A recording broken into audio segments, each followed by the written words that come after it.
बिस्मिल्लाहिर्रहमानिर्रहीम।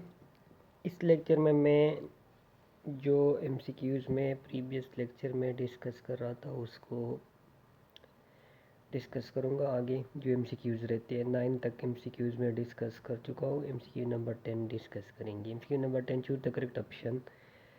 If it had not been due to this issue, ये एक थर्ड कंडीशनल क्लॉज है। If it had not due to this issue, this would never have been possible, ये भी एक third conditional clause है, तो इसमें कोई मिस्टेक नहीं है। It means option A is the correct answer. देखते हैं बाकी ऑप्शन में क्या मिस्टेक है। If it had not been due to this issue, ये थर्ड कंडीशनल क्लॉज है। It would never be possible, ये सेकंड। तो क्रॉस मल्टीप्लिकेशन की वजह से ऑप्शन बी इनकरेक्ट हो गया।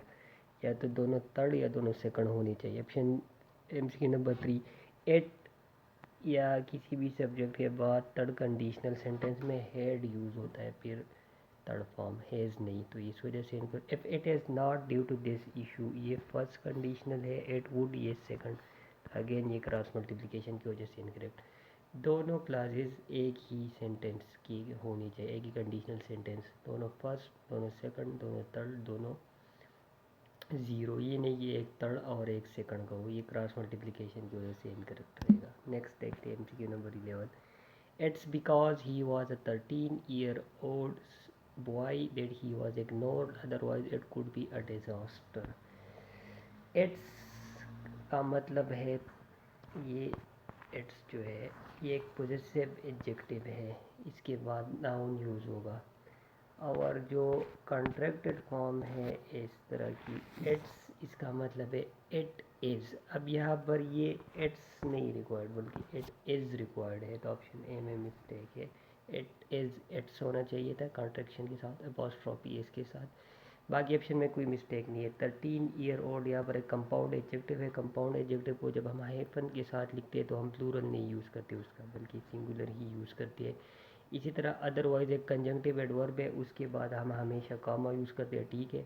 उससे पहले हम सेमीकोलन यूज़ करते हैं अगर इनिशियल लेटर स्मॉल हो, ठीक है। और हम फुल स्टॉप यूज़ करते हैं अगर इनिशियल लेटर कैपिटल हो, तो यहाँ पर वो ऑप्शन ठीक है क्योंकि सेमीकोलन के बाद स्मॉल लेटर है।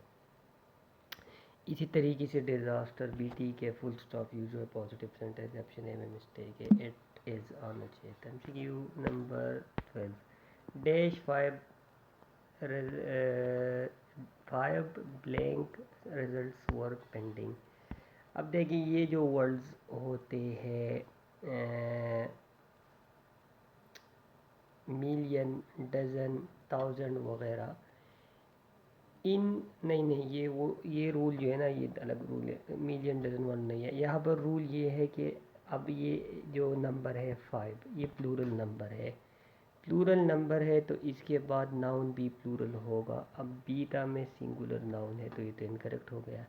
अब बाकी ऑप्शंस देखते हैं। अब जब प्लूरल नाउन हो और एस पे एंड हो रहा हो, जिस तरह स्टूडेंट्स है, तो हम सिर्फ अपॉस्ट्रॉफी यूज़ करते हैं, एस नहीं यूज़ करते, तो ये ऑप्शन इस वजह से इनकरेक्ट है। जो नाउन एस पे एंड होता हो और प्लूरल हो, उसका जब हमने पॉजेसिव केस बनाना हो तो खाली अपॉस्ट्रॉफी यूज़ करते हैं, एस की एडिशन नहीं करते। और डेल्टा इसलिए इनकरेक्ट है क्योंकि वहाँ पर अपॉस्ट्रॉफी है ही नहीं, तो ऑप्शन सी इसका करेक्ट आंसर होगा। 5 स्टूडेंट्स रिजल्ट वर पेंडिंग। ये number 13, he has to stop them, इसका पैसिव वॉइस बनाना है, तो ये हैज़ टू का मतलब यहाँ पर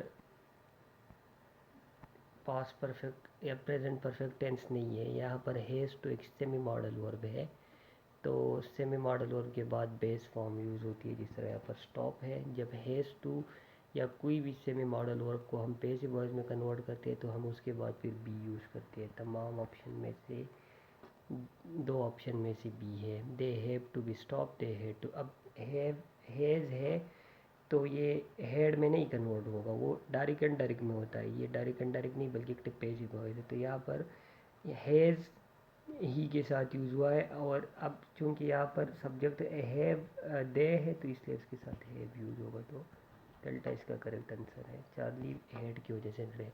हैज़ को जब हम हेड में कन्वर्ट करते हैं वो तब होता है जब हम डायरेक्ट एंड डायरेक्ट स्पीच में कन्वर्ट करते हैं। एक्टिव से पैसिव में कन्वर्ट करना हो तो टेंस नहीं हम चेंज करते। नेक्स्ट देखते हैं MCQ number 14। Change the voice and choose the correct option. Why were they not noting it. तो इसका करेक्ट पैसिव वॉइस देखते हैं। Why wasn't it being noted। Subject object की पोजीशन चेंज हो जाएगी तो इट यूज़ होगा, और आई नोटिंग है तो इसके लिए बीइंग नोटेड। ऑप्शन ए में कोई मिस्टेक नहीं है, ठीक है। लेकिन बाकी ऑप्शन भी देखते हैं। वाई वर एट के साथ वर नहीं यूज़ होता बल्कि वाज यूज़ होता है। Why weren't it being noted, again same mistake है। एट के साथ सिंगुलर वर्ब यूज़ होगा, वाज वर नहीं। स्टेटमेंट में वर्ब गिवन है लेकिन वहाँ पर सब्जेक्ट दे था। अब हमने सब्जेक्ट चेंज किया है, पोजीशन हम सब्जेक्ट का ऑब्जेक्ट का चेंज करते हैं पैसिव वॉइस में, तो इस वजह से दोनों ऑप्शन देने पर डेल्टा देखिए। वाई वाजंट एट बीइंग के बाद थर्ड फॉर्म रिक्वायर्ड है, नोटेड रिक्वायर्ड है। Number 15। How did they resolve the issue. Again passive voice को कन्वर्ट करना है, मैं कन्वर्ट करना है। How was the issue resolve, question mark होना चाहिए था। How were the issue, again issue singular है, वर प्लूरल है तो ये भी incorrect. How were the issues resolve, अब इशूज प्लूरल है, वर भी प्लूरल है, ठीक है। यहाँ पर वाज सिंगुलर है और नहीं। How was the issue resolve, how were the issues resolve. अच्छा, अब ग्रामेटिकली तो दोनों से अब सेंटेंसेस ठीक है, ग्रामेटिकली ये भी ठीक है, ग्रामेटिकली ये भी ठीक है, लेकिन क्योंकि स्टेटमेंट में द इशू सिंगुलर गिवन है तो हम अपनी तरफ से इसको प्लूरल नहीं बना सकते बल्कि हम इसको सिंगुलर ही रखेंगे। तो डी इसका करेक्ट आंसर होगा। सी में मिस्टेक ये कि इशूज़ को प्लूरल में कन्वर्ट किया, हालांकि ये स्टेटमेंट में सिंगुलर है तो ये पैसिव वॉइस में भी सिंगुलर ही रहेगा। 16 देखते हैं। This point has to be noted first, he said, he told. अब चूंकि सेड के साथ यहाँ पर नाउन या प्रोनाउन नहीं है, जब सेड के साथ रिपोर्टिंग स्पीच में नाउन प्रोनाउन ना हो तो हम टोल्ड में नहीं चेंज करते बल्कि सेड कांस्टेंट रहता है। अगर नाउन प्रोनाउन होता तो फिर इस तरह होता है, he said to me, he told me. लेकिन जब नाउन प्रोनाउन हो फिर सेड कांस्टेंट रहेगा। For example, he said to me I am busy now, he told me he was busy then, he said he is busy now, he said he was busy then। जब said के साथ noun pronoun हो तो वो told में change होगा, noun pronoun ना हो तो वो फिर टोल्ड में नहीं चेंज होगा बल्कि सेड कांस्टेंट रहेगा। ऑप्शन बी देखिए, he said that the point had to be noted. अब यहाँ पर ये जो है दिस पॉइंट, दिस यहाँ पर एक डिमॉन्स्ट्रेटिव एडजेक्टिव है, इसके बाद नाउन आया है, नाउन की मीनिंग में एडिशन कर रहा है तो इसलिए एडजेक्टिव, और डिमॉन्स्ट्रेट भी कर रहा है तो डिमॉन्स्ट्रेटिव एडजेक्टिव। जब भी दिस दैट दीज दोज, ये चारों वर्ड्स डिमॉन्स्ट्रेटिव एडजेक्टिव्स हो सकते हैं अगर इनके बाद नाउन हो। दिस दैट दीज दोज के बाद जब नाउन हो तो ये डिमॉन्स्ट्रेटिव एडजेक्टिव्स होती है। तो फिर जब हमने इसको यूज़ करना होता है इनडायरेक्ट स्पीच में तो ये तमाम के तमाम डिफरेंट आर्टिकल द में चेंज होते हैं, जिस तरह यहाँ पर हुआ है द पॉइंट, दिस पॉइंट फिर द पॉइंट होगा। तो बाकी हैज़ हेड में चेंज हुआ है तो ये भी ठीक है, कोई मिस्टेक नहीं है बीटा में। सी देखते हैं। ही सेड दैट दिस दैट में उस वक्त चेंज होगा जब ये डिमॉन्स्ट्रेटिव प्रोनाउन हो। प्रोनाउन कब होगा, जब अगर ये इस तरह होता this has to be noted तो फिर दिस डिमॉन्स्ट्रेटिव प्रोनाउन होता, डिमॉन्स्ट्रेटिव एडजेक्टिव ना होता। अब डिमॉन्स्ट्रेटिव एडजेक्टिव है क्योंकि अब इसके बाद नाउन है, तो जब इसके बाद नाउन हो ये एडजेक्टिव हो तो दिस दैट दीज दोज चारों के चारों डिफरेंट आर्टिकल द में चेंज होंगे।